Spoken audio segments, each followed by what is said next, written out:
Good morning, good afternoon, good evening, and good night, everybody.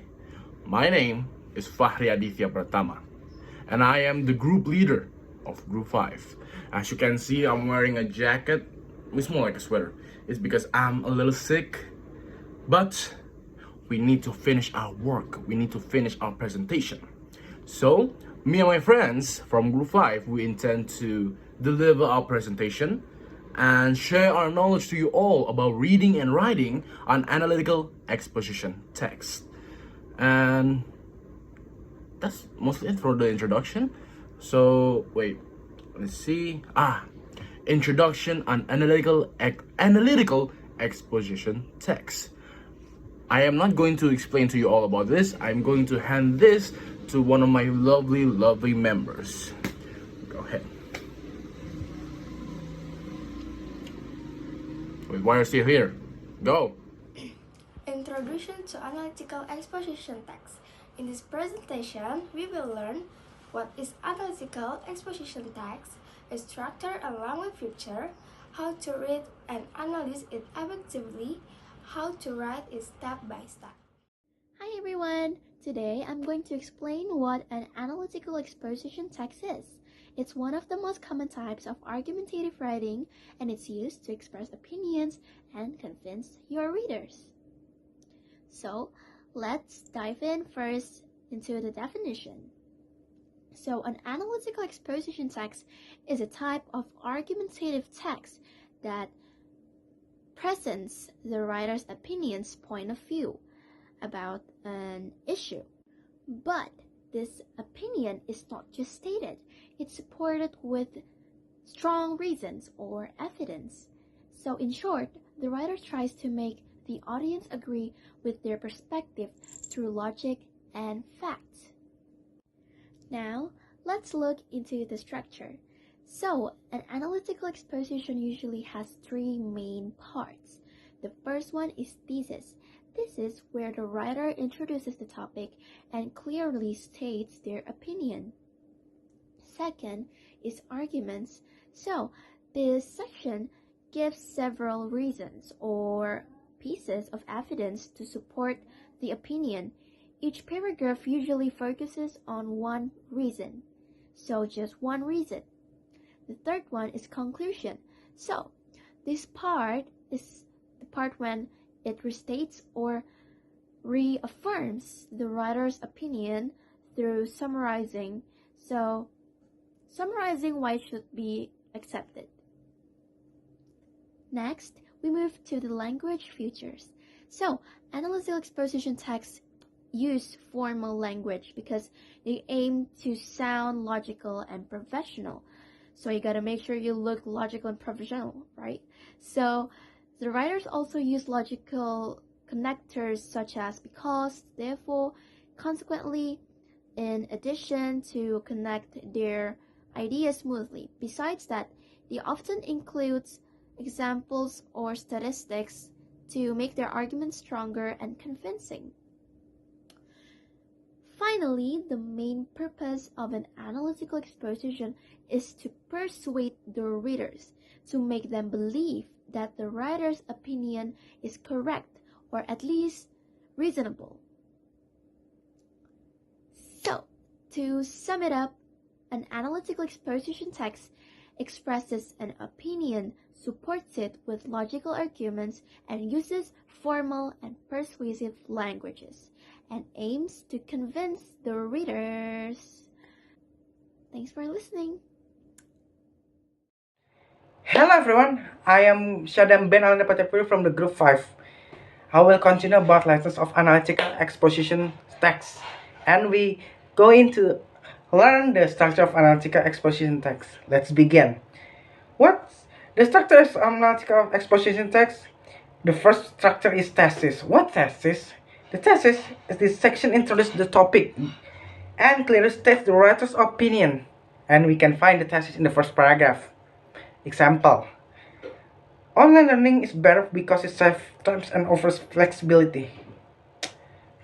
The second structure is arguments. Argument style, this is where the writers present reasons and evidence to support their logical point, its argument should be strong. Logical point, the reinforce the main opinion. And we can find the structure of arguments in the second paragraph, third paragraph, and more paragraph. The example like structure of arguments is, firstly, students can learn in our place. And third structure is counter arguments. What the counter arguments? Like it, the sections acknowledge opposing views and then refuse them, including the counter arguments show the writer has considered the other side, making their overall arguments more obvious. We can for counter argument after the paragraph of argument. Like the counter is a main idea, like another idea in the counter arguments. Optional is optional structure, and the last structure is reiterational conclusion. Reiteration conclusion we can find in the last paragraph. Purpose this. What is conclusion? Purpose. This is the concluding part where the writers restate the opinion to reinforce the main point and summarize the text. Example from that, therefore, online learning should be encouraged in schools. Okay, that's about lessons about the structure of analytical text. If I make mistake, sorry, we can study more and we can, and my other members will continue in the next session. See you. Okay, so hello everyone, my name is Ruth and today I'll be presenting on the essential of language features that we daily use to make communication, especially in education, to make it way more clear, logical and persuasive. Understanding these tools has been crucial for my own work and I'm so excited to share them with you guys. Let's take a look at the 4 key features that I'll be covering. Based on my research, I found that present tense is fundamental. Basically, I use it to talk about general truths and facts. It helped me to establish more information that was way more reliable and also current. For example, when I say online learning is flexible, I'm stating it as a universal characteristic, not just a temporary situation. Nextly, let's talk about connectors. These are the words that I rely on to make sure that my idea is flow logically. They are the signposts that guide my audience through my argument, showing them how my points are connected. In my presentation today, you will hear me use words like moreover to add a point, however to show a difference, and therefore to summarize a conclusion. To really engage you guys, as the audience, I will carefully choose emotive words. These words are powerful because they influence how you feel about my topic. I use them to highlight what I believe is important or effective. For instance, I might describe a method as highly effective or a tool as essential. I do this to persuade you guys of its value and to make my message more memorable. And finally, modal verbs give me a way to express my opinion with the right level of strength. They allow me to be persuasive without being overly rigid. I can make a suggestion, state a possibility, or outline a requirement. So when I say student can benefit from this and we should consider this approach, I'm using a nuance to my recommendation. After all the explanation I can give, the summary what I got was the 4 features I discussed today. Basically, it was the present tense, connector, emotive words, and modal verbs are tools that I use constantly to make my communication way more powerful. Mastering them has helped me immensely, and I hope this breakdown gives you a clear understanding as well. Hi, my name is Feren Angelia Sutanto, and I will explain you about tips for reading and how to write an analytical exposition from 7 pages. Tips for reading an analytical exposition. First, you identify the writer's opinion or thesis. Second, find supporting argument or reason. Third, look for the reiteration or conclusion. Fourth, highlight connectors and persuasive words. and the last, decide whether you agree or disagree. And then, how to write an analytical exposition. First, choose an interesting and debatable topic. Second, decide your opinion. Is agree or disagree. Third, write a clear thesis statement. Four, develop 2 to 3 arguments with supporting details. 5. End with a reiteration or restating your opinion. And the last, use connectors like firstly, moreover, therefore to make it flow. Thank you. Hello everyone, you're back with me again, and I am here to give you all an example and explain to you all about an analytical exposition text. I'm going to give you an example and I'm going to explain to you all its perspective generic structure, which is the one on the screen. And maybe you will realize that there are some uniquely colored indicated sentences in specific colors. If you look to the bottom of the screen, you will see what those colors mean. Blue for thesis, green for argument, and red for reiteration. Now, I am going to read you all the text and explain it on the way. Let's start with the first paragraph because it is the first paragraph. Okay, school uniforms should be mandatory because they promote equality and create a focused learning environment. When all students wear the same attire, it reduces social pressure and prevents judgment based on clothing, helping everyone feel included and respected. Why this is a thesis? Because it's easy. It's simple. A thesis is a introduction to the writer's opinion and standing point or point of view. That's basically it. It just introduces the opinion of the writer. I'm pretty sure you all get the gist of it. Let's move to the second paragraph. Uniforms also make it easier to identify students and maintain order. Teacher and staff can quickly recognize students, especially during school trips or larger gatherings, which improves safety. Additionally, wearing uniforms encourages discipline and prepares students for professional expectation in the future. Now I'm going to explain to you all why this is an argument. An argument is in an analytical exposition. An argument usually provides a fact or the data to back up the thesis of the text. Basically, it supports the writer's point of view or opinions to make it stronger, more concrete. That's it. Okay, let's move to the third paragraph. Third paragraph. Therefore, all schools should require uniforms. They not only promote equality and safety, but also foster a sense of school pride and belonging, creating a positive and focused environment for learning. Why is this a reiteration? It is simple, everybody. Why this is a reiteration? One, a reiteration usually restates the thesis. As you can see, the thesis says school uniform should be mandatory. Now, in the reiteration, it says, therefore, all schools should require uniforms. So it just restates the thesis. At the same time, no, not at the same time.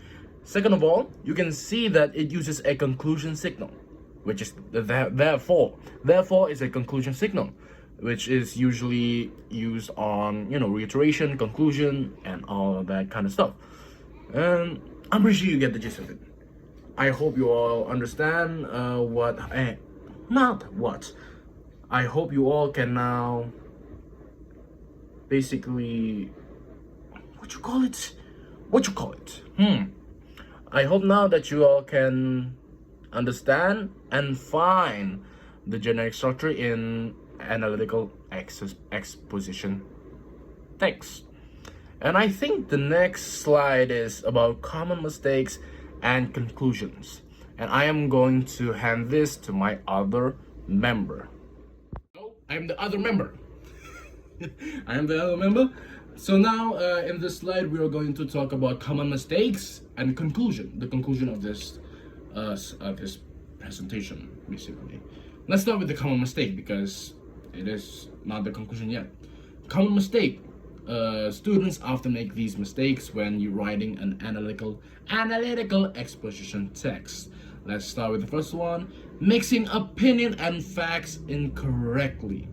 Basically, when a student makes an analytical exposition text, they provide more opinion than facts. So basically, usually you should put in your opinion and a fact, but instead some people accidentally or not knowingly put in both opinion and without a fact. So it will confuse the reader about what is true and what is the writer's view, because is the writer's view even right if you don't give a fact or a data? We don't know. Okay, so basically, just make sure that your wording is correct. Make sure there are both opinion and facts respectively. Let's go to the second one: forgetting to restate their opinion. It's not that fatal, but it actually affects your analytical exposition text a lot, because it will weaken the conclusion and leave the argument incomplete. Let's go with the third one: using informal language or no connectors. This is a pretty bad mistake because it will make the writing unclear and less persuasive. Because I don't think you want to. Because analytical exposition is to persuade the reader about the writer's point of view. If the writer uses informal language or words that are not satisfactory to hear or not enjoyable to hear, whatever you call it, I don't think the reader will like to, they won't be persuaded by the writer's point of view. Let's go with the last one: not supporting arguments with examples. A very fatal one, everybody. If you do not support your argument, your facts or data, but you don't give an example, how can we know that your facts or data is factual? And it will make the arguments feel empty without evidence. There we go. Let's close that up. Let's go to the conclusion. Let's go with the first one. Analytical exposition helps us express opinions logically and persuasively, making our writing convincing and structured, which is, it means what it means, literally. The second one, structure is essential. Always include thesis, arguments, and reiteration to guide readers clearly through your ideas. You should make your analytical exposition text, what you call it, properly, rapi. You should make it clean. You should make it tidy. You should make it based on the general structure. You should start with a thesis, an argument, and reiteration, just so the reader won't get confused. Why are you giving them facts before giving them your standing points or point of view or opinion about something to something that they don't even know what you're talking about, and then you're just handing out random facts? That's why you should use the generic structure of a thesis, argument, and then reiteration. Let's go with the third one. Support your points. Use examples, facts, and evidence to strengthen your arguments. It's just the same thing as what I explained to you all about not supporting arguments with examples. So let's continue with the fourth one. Use strong language, emotive words, connectors, and model words to make your writing more engaging and authoritative.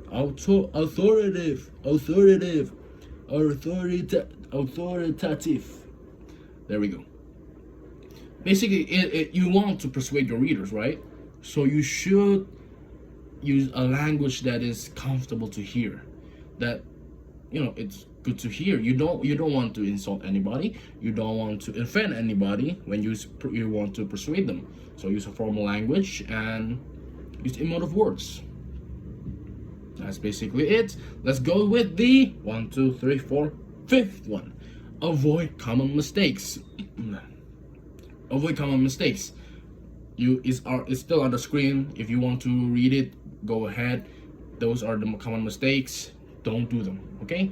But practice makes perfect. The last one. Practice makes perfect. The more you write and revise analytical expositions, the better you become at persuading and presenting ideas logically. Everybody, nobody does something perfect the first time that they do it. You just gotta do it. It's the same thing as life, okay? If you want to start a business, it's not for sure that you're going to succeed in your first attempt. If you fail, then do it again. And if you fail again, just do it again. But learn more this time. And then you do it again. Until you get it right. And I think that is all. Yes, that is all, everybody. I just want to thank you all for listening to my group's presentation.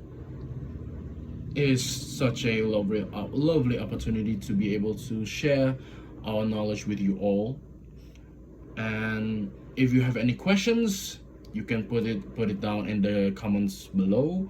And I just want to say once again, thank you very much. That is all for my group. Good morning, good afternoon, good evening, and good night, everybody. Wassalamualaikum warahmatullahi wabarakatuh. Thank you, everybody.